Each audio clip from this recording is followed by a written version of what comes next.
Have you ever stared at a to-do list with 10 things on it, felt completely overwhelmed, and then done absolutely nothing? Not because you're lazy, not because you don't care, but because your brain literally froze.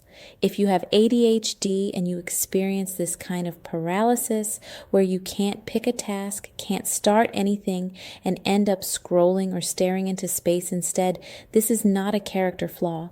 Your brain is running a very specific survival pattern called executive function shutdown. And in this video, I'm going to explain exactly what that pattern is, why it happens to ADHD brains, and what you can start doing today to unfreeze yourself. Hi, I'm Karen. I'm a certified RTT hypnotherapist, and I specialize in helping people with ADHD and ADD heal the emotional struggles and subconscious blocks that nobody really talks about. I see this paralysis pattern constantly with my clients, and I've watched it play out in my own home with my daughter. So if you feel stuck, frozen, or like your brain just shuts down when you're overwhelmed, you're in exactly the right place. Let's start with this. Your ADHD brain is not broken. It's overwhelmed. Here's what happens. When you look at your to-do list, your neurotypical friend's brain sees tasks in order. Priority 1, priority 2, priority 3. Your ADHD brain sees them all at once. And here's the kicker. It sees them all as equally important, equally urgent, and equally impossible to ignore. So instead of your prefrontal cortex, the part of your brain responsible for decision-making and task initiation, calmly choosing one thing to start with, it gets flooded. Too many choices, too many demands, too much input. And when your executive function gets overloaded like that, it doesn't just slow down, it shuts down completely. This is called executive function shutdown, and it's a neurological freeze response. Your brain literally goes offline. You can't prioritize, you can't decide, you can't start. And on top of that, your dopamine levels, which are already lower in ADHD brains, they drop even further when you're overwhelmed. So now you don't just lack the ability to choose, you lack the motivation to even try. And here's what makes it worse. While you're frozen, you're also beating yourself up. Why can't I just pick something? Everyone else can do this. What's wrong with me? But nothing is wrong with you. Your brain is doing exactly what it was designed to do when it feels unsafe. Freeze. Let me give you 3 really common subconscious patterns I see behind ADHD paralysis. See which one resonates most with you. 1. All or nothing perfectionism. ADHD often comes with this hidden perfectionism. You look at your list and your brain goes, if I can't do it perfectly, if I can't do it all, if I can't finish it completely, then there's no point starting. So you don't start at all, because starting one thing means the other 9 things don't get done. And your brain has learned over the years that not finishing things equals failure, equals shame, equals criticism. So it protects you by keeping you frozen, because if you never start, you never fail. 2. Fear of making the wrong choice. Second pattern. Decision paralysis rooted in fear. If you grew up being corrected a lot, criticized for mistakes, or always feeling like you were doing things wrong, your subconscious might be running a belief like, I always choose wrong. I always mess things up. If I pick the wrong task first, everything will fall apart. So when you're faced with multiple options, your brain doesn't see opportunity, it sees danger. Every choice feels like a potential mistake. So your nervous system keeps you stuck because staying frozen feels safer than risking getting it wrong again. 3. Learned helplessness from years of overwhelm.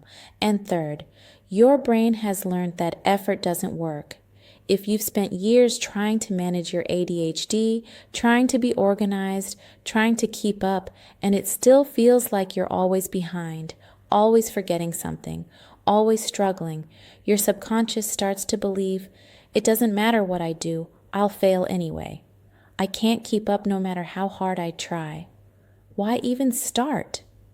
This is called learned helplessness. And when your brain believes effort is pointless, paralysis becomes the default. None of this is your fault. These are survival patterns your brain created to protect you. And anything your brain learned, it can unlearn. In my work with ADHD clients, I use what I call a subconscious paralysis reset. Let me give you a simple version you can start using today. Step 1. Name the freeze out loud. The moment you notice you're frozen, I want you to say this out loud. My brain is in freeze mode right now. This is executive function shutdown. I am not lazy. I am overwhelmed. You are not just talking to yourself. You are interrupting the shame spiral and giving your nervous system accurate information. When you name what's happening, you take it out of the shadows, and that alone can start to shift the freeze. Step 2. Pick the tiniest possible task. Instead of trying to tackle your whole list, I want you to ask yourself, what is the absolute smallest thing I could do right now? Something so small it feels almost silly. Not clean the kitchen. Maybe put one dish in the dishwasher. Not finish the project. Maybe open the document. Not organize my life.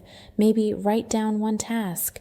Your ADHD brain needs momentum, not perfection, and one tiny completed action tells your nervous system, see, we can do this. It's safe to move. That's how you break the freeze, not with willpower, with micro movement. Step 3. Go deeper with the subconscious RTT. And for many people, especially if this paralysis has been happening for years, surface strategies help, but they're not enough. That's where RTT and subconscious work come in. What I do with clients is, we go back to the first moments your brain decided, I can't trust myself to choose right, or effort doesn't work for me. We release the emotions and beliefs stuck in those memories, and we install new beliefs like, I can start small and build momentum. It's safe to be imperfect. When you change the pattern at that deep subconscious level, your brain can finally learn a different way to respond to overwhelm. So if your ADHD brain freezes when you have too much to do, it's not because you're broken or lazy. It's because your brain is trying to protect you with really outdated survival rules. Start today with naming the freeze out loud, picking one tiny task, and noticing the patterns without judging yourself. And if you know this goes deeper for you, if you've been stuck in this paralysis pattern for years, I'll put a link below where you can book a free 20-minute discovery call with me, and we can talk about what's really keeping your brain frozen. Tell me in the comments, when you freeze, what's the thought that goes through your head? I don't know where to start. I'll mess it up anyway. It's too much. I genuinely want to know what your brain tells you.